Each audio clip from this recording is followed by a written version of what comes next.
सो जय हिंद एस्पिरेंट्स। आज की वीडियो में हम पढ़ेंगे angle formed when parallel lines cut by a transversal line. ये देखिए दोनों पैरेलल लाइन एक ट्रांसवर्सल लाइन से कटेड है। इसमें कौन कौन से एंगल फॉर्म होते हैं, वो एक दूसरे से कैसे रिलेट करते हैं, आज की वीडियो में हम ये सीखेंगे। सो देखिए ये एक पैरेलल लाइन है और हमने इसके एंगल्स को नाम दे दिया 1 2 3 4 5 6 7 8। ओके, इसमें कौन कौन से एंगल बनते हैं ये हम देखते हैं। सो फर्स्ट बनता है अल्टरनेट इंटीरियर एंगल, सेकंड है करस्पॉन्डिंग एंगल, थर्ड है वर्टिकली अपोजिट एंगल, और फिर ये है लीनियर पेयर और एडजेसेंट एंगल। ये दोनों ये 180 से रिलेट करता है और ये 90 से रिलेट करता है। ओके, अभी हम इन दोनों को देखते हैं और इसको भी।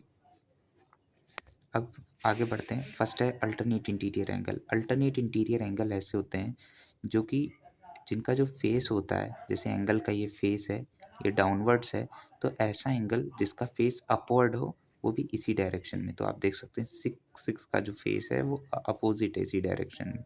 सो एंगल 4 और एंगल 6, एंगल 4 और एंगल 6 ये क्या है, अल्टरनेट इंटीरियर एंगल है। ओके, नेक्स्ट सिमिलर वे में 5 और 3 रिलेट कर सकते हैं, और 1 का ऊपर की तरफ है तो आप यहाँ से सोच सकते हैं 7 का है तो ये नीचे की तरफ से है।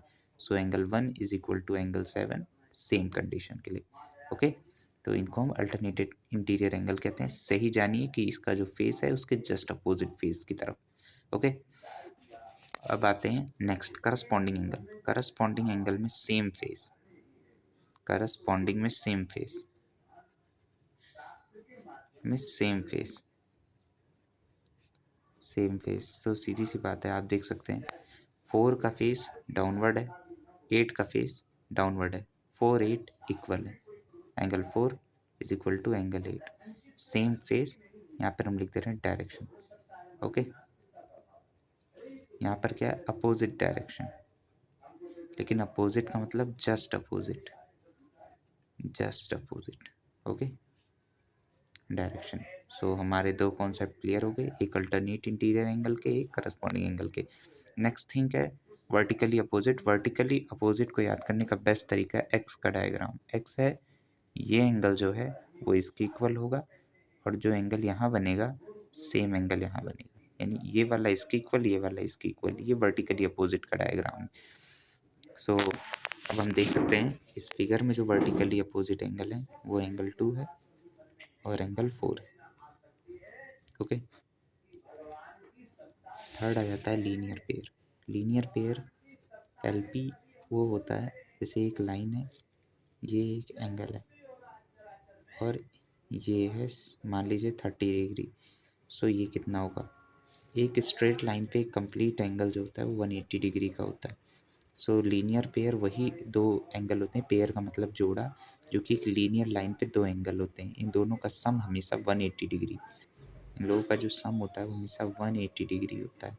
ओके, तो यहाँ पर हम देख सकते हैं एंगल 1 2 लीनियर पेयर के पे हम लिख सकते हैं, क्या लिख सकते हैं, एंगल 1 एंगल 2, ठीक, और 8 7 5 6 4 3। ओके, ये फिर अब आ जाइए एडजेसेंट एंगल। एडजेसेंट एंगल का सबसे बढ़िया जो है वो है एक ये वाला शेप, जो हमारे ये एंगल होते हैं और ये एंगल होते हैं, ये दोनों एडजेसेंट होते हैं।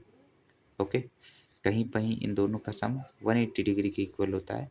सो एडजेसेंट एंगल इन्हीं को कहते हैं, जैसे ये 4 और 5, 3 और 6, तो यहाँ लिख दे रहा हूँ 3 6 4 5।